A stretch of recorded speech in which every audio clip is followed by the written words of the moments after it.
suspect that our poor little camera was getting completely swamped with noise, electronic noise. So I have to apologise for all of that. But anyway, here we are on September the 7th, looking at the Toronto skyline about 11 o'clock in the morning. I've got the camera on zoom now. We're looking over to Lake Shore, where we saw the setting sun last night.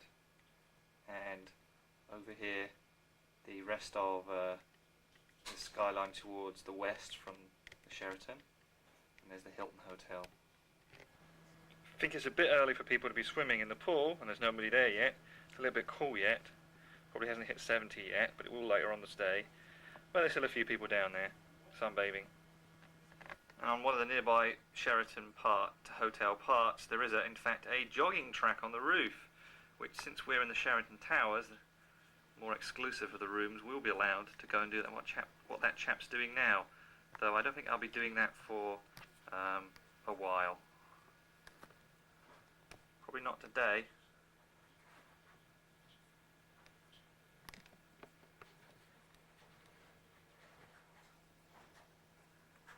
Must get bloody cold in the winter up there. Actually, Richard Smith was in Fuji Bank at 11 o'clock the other night when I was taking those pictures. He had a really hard day.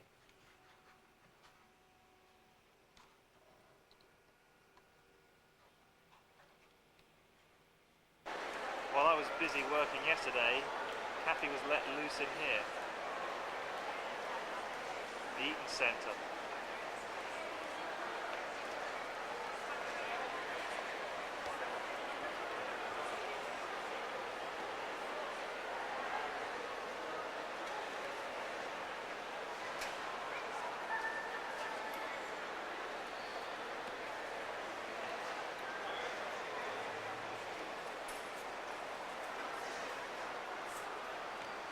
Guess the geese are flying home for winter, going south.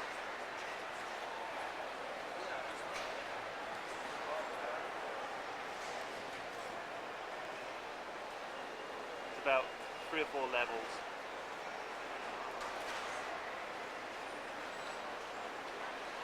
And here's the shopper herself. In her element.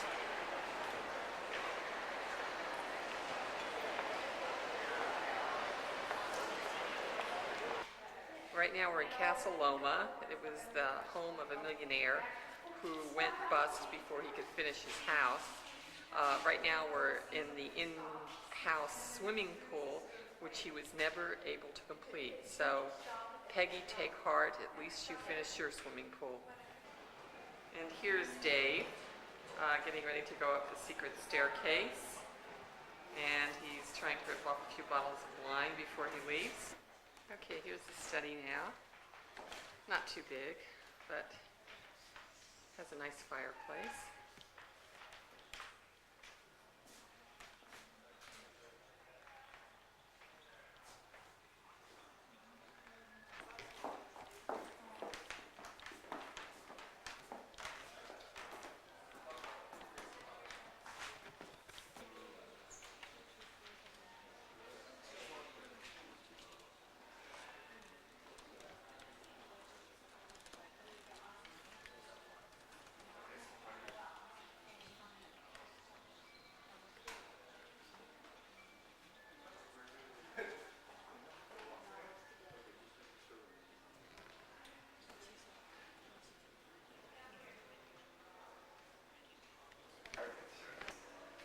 Okay, we're in what's called the main hallway, called Peacock Hallway. It's modeled after that in Windsor Castle. And this is, the whole hallway is hand-carved oak. And it's really very pretty.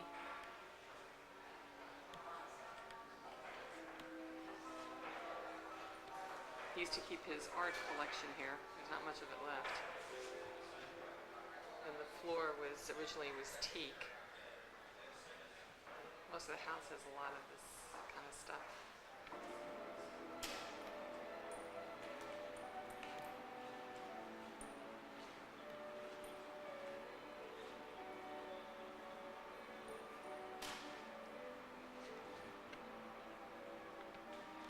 Okay, this is a conservatory. This was used to keep his plant collection, and This is Italian marble on the floor, and he had pipes that would run through the bottom to bring heat into the room to keep the plants warm. It's nice to be rich. These doors were modeled after something he had seen in Europe, and they cost $10,000 a piece. I'll try to get a better view of them. So this was like $10,000 in those days. So this is like 1910. So you can imagine what it'd be worth today. Well, Mother, you'll be happy to hear that this man, the reason he says he lost his money was because of property taxes. He said he really shouldn't be paying much because nobody else could use the house.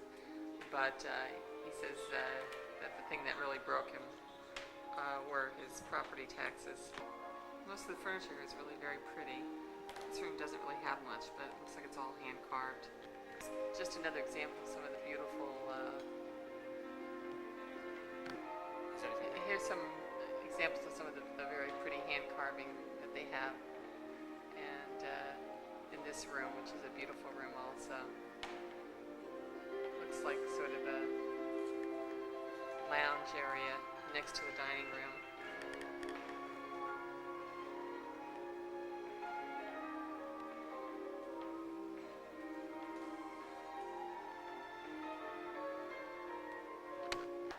Here we are in the library, and on the tape that we're traveling with, they just told us that he spent $19 million in just furnishing the place with antiques from Europe. So, eat your heart out. This is a little interesting interior decorating here. They have the striped effect of this wood. They angled the grain of the wood at different angles to give it this effect, because actually it's really all the same color if you look at it sideways. Interesting, huh?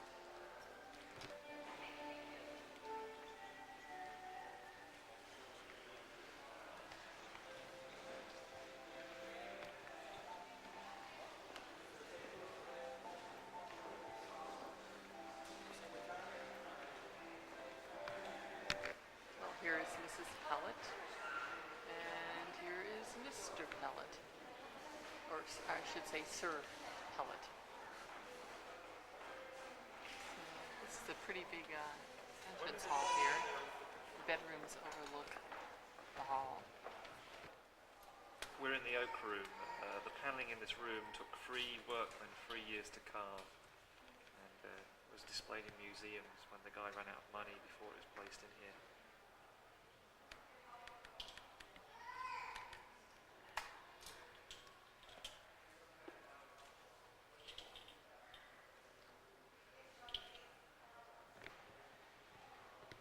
That the ceiling's carved as well.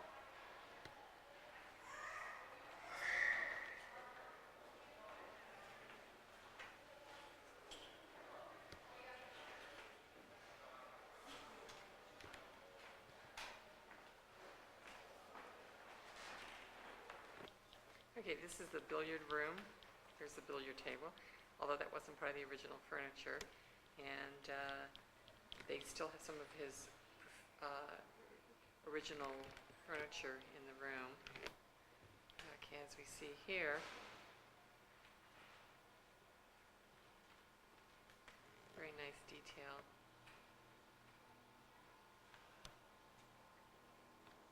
This is a smoking room.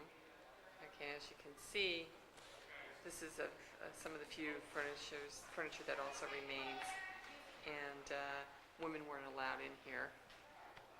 But what's interesting is that his furnishings probably spent like approximately the equivalent of $19 million on it. They only got back about, when they auctioned all this furniture off, only got it back about 10% of that.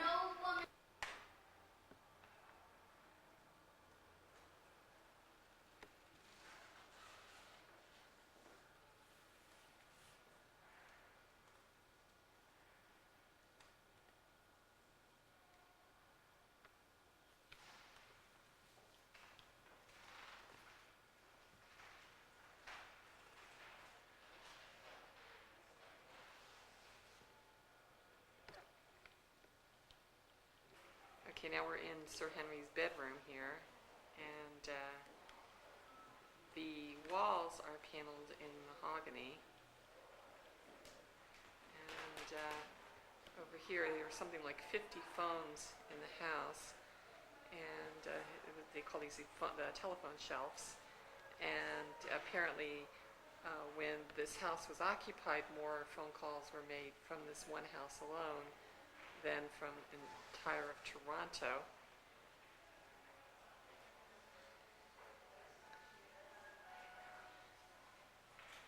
And over here we have the fireplace out of marble. Very nice. And there's a secret compartment next to the fireplace that he used for secret documents.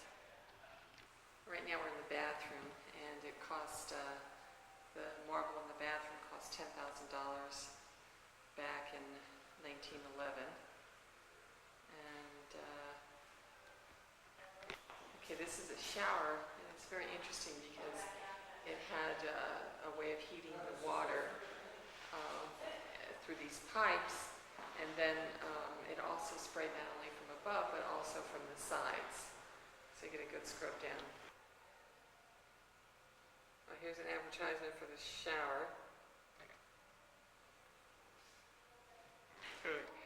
Right now we're in Lady Pellet's bedroom, and this is of course everything like everything else here, hand-carved bed, and our fireplace.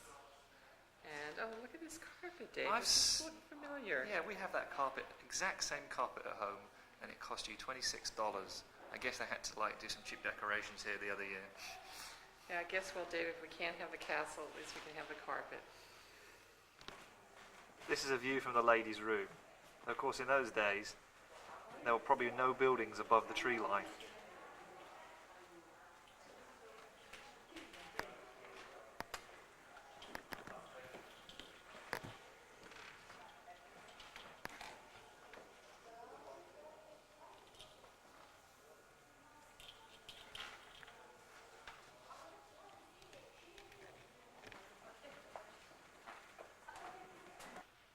This is how a lady of leisure, of course, would entertain.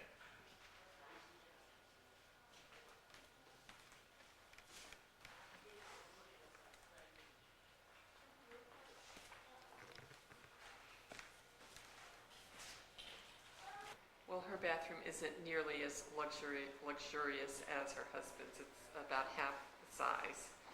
And she doesn't have a shower, so Dave thinks she was discriminated against, but I said she probably just took bubble baths. Okay, this is the guest room. This is where Dave and I will be staying. Except Dave's got an objection. He thinks the bed's too small. I told him back in those days people were smaller. Very pretty desk. I don't know with the sunlight I'm not going to be able to focus on it. It's very pretty though. Oh, it looks Chinese.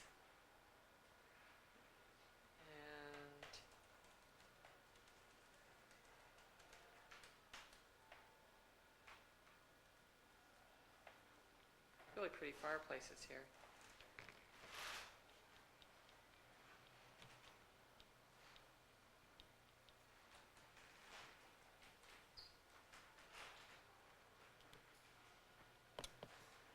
Amazing how much detailed molding they have in this place. Dave just informed me there are 98 rooms in this castle, and he told me I can't take pictures of every single one of them. But actually, I don't think they have very many of them furnished. I think they just have just the main rooms furnished. Okay, this is a picture, but just to give you an idea of where we've been spending the day. As you see, there's a lot of gardens, and we're going to be going out to those soon. So here we are on the top of a Casaloma tower, I think.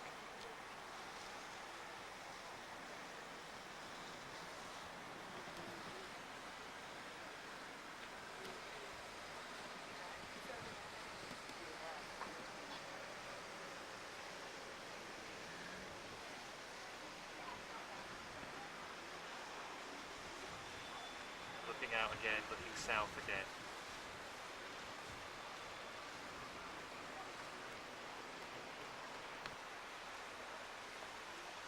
And there's the hotel. Right in the middle there.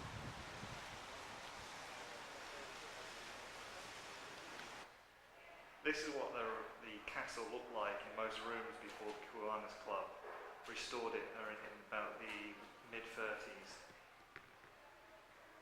There'd be a lot of interior decorating work here. The floors, the walls, this looks like South Brooklyn, or South Bronx rather. Well, here we are. We've come outside to get some fresh air, and we're looking back on the house, and it's really quite amazing.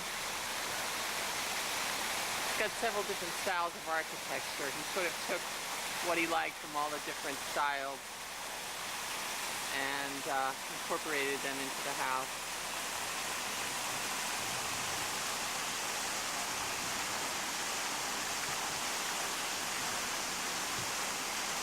And we were up there on one of those towers. I can't tell you which one because I really don't know. And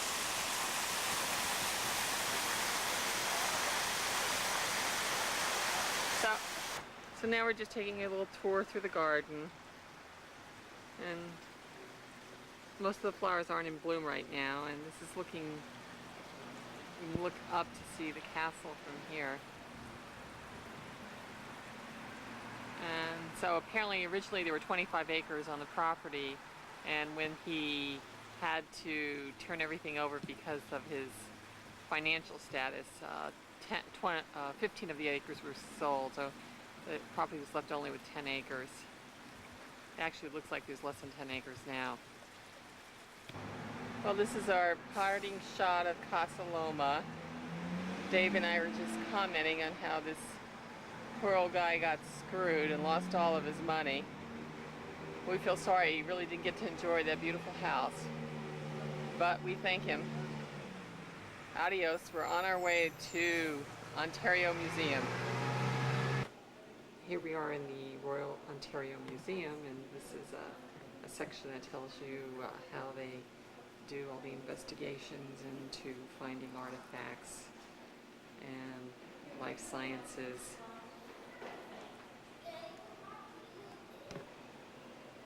And this is just another section telling you about how they analyze fabric. Okay, this is where we just were and some of the things we just showed you. And some of the things they have there. Like the x-ray of a mummy, which was pretty interesting. Now these things I'm going to show you are supposedly mask sort of things, costumes that they use for the Caribbean Festival in Toronto. And it's sort of a recreation of the festivals that they have in the Caribbean. Of course, I can tell you, since I was personally there, that in the festivals I've seen in the Caribbean, nobody had any outfits like this. It's pretty fancy stuff. Well, here we are in Queen's Park, and I have never seen so many squirrels in all my life. I mean, they're just everywhere. I mean, like, you just can't get away from them. Oh.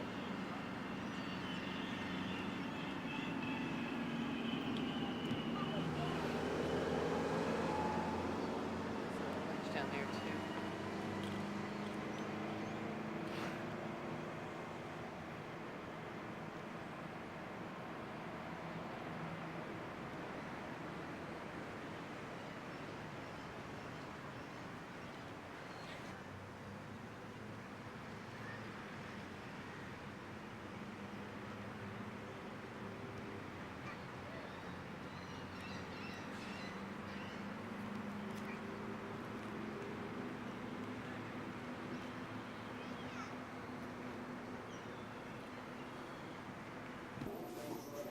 Kathy made me take a picture of this. It's just a model of the Sky Dome and the It's quite nice, isn't it? CN Tower.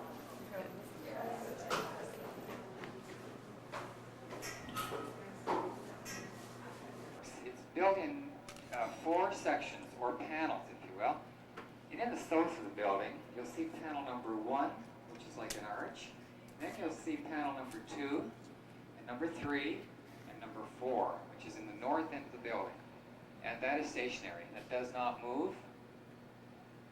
When the roof begins to open, panel number 3 begins to move forward to the north. And then panel number 2 catches up to it and comes in right on top of it. It has 67,200 lights called trinolights, and each one costs $130 to replace. They're square and they just plug in and out. If you were to see your face on that, your nose would be over 12 feet high. Directly below that, all the glassed-in area, that's windows on the dome. That is another fine dining room on 3 levels. It's only open during a game or an event, and it has 650 seats, and it accommodates, it's on 3 levels rather.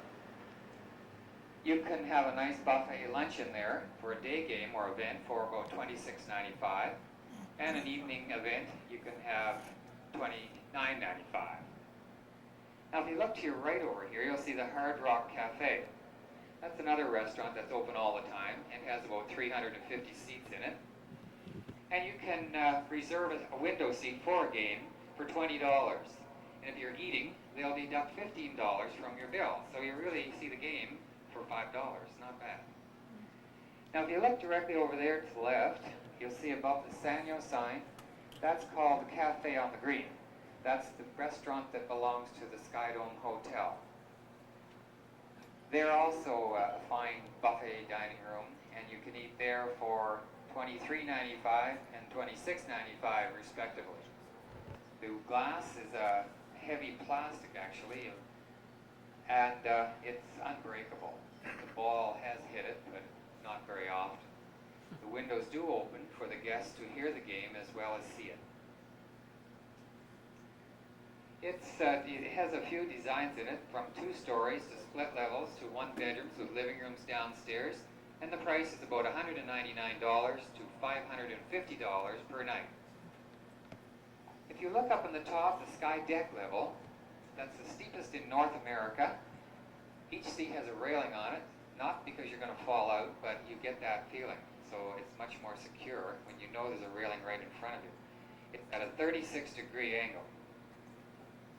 Now if you look down here, which is the 100 level, all of these seats here, you can see we're in the football mode from last night.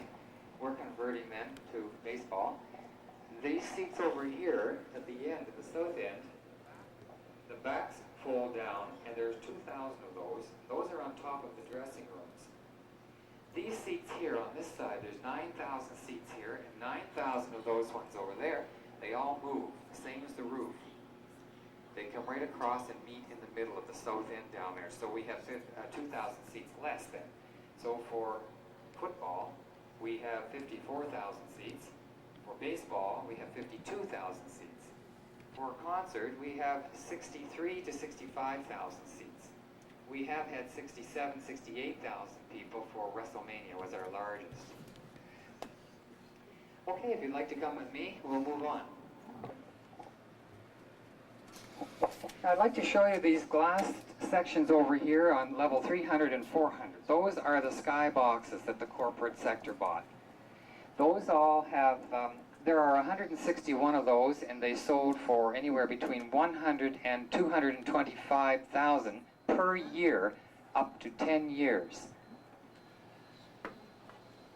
To entertain between 12 and 30 people, each owner it would cost them between $1,700 and $2,000 per game for just food. They must use the Skydome catering services. So it's quite a costly affair. They all have sliding glass doors. There's balconies. Okay, thanks. Stand in front of the desk. He's our top sports reporter in the media desk. You hold very still. And 8 seconds.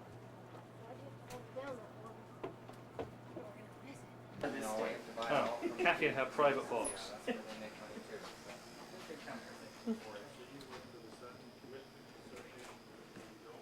Looks like a oh, a popcorn machine, especially brought in for you, Ken. This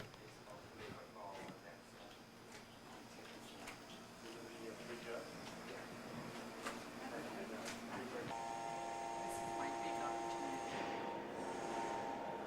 The dressing room. Here, and he covered the place with flowers. Then we had someone else that put in palm trees and made a forest art. So it's different than the Blue Jays because the Blue Jays own their own change room, and it's very loud. We're not allowed in there. The difference between that and here is $3 million. They have all pink leather lounges for their wives, saunas, and whirlpools, things like that. Maybe we'll get into it someday. I don't know. They move some of the seats around to go from baseball mode to football mode and vice versa. They move them on these tracks, and basically these are the same kind of tracks which move the roof. Span projected of 8 to 10 years. Okay, now in baseball mode, we have something unusual, which is there's only one other like it in Anaheim, California. And that's the pitcher's mound.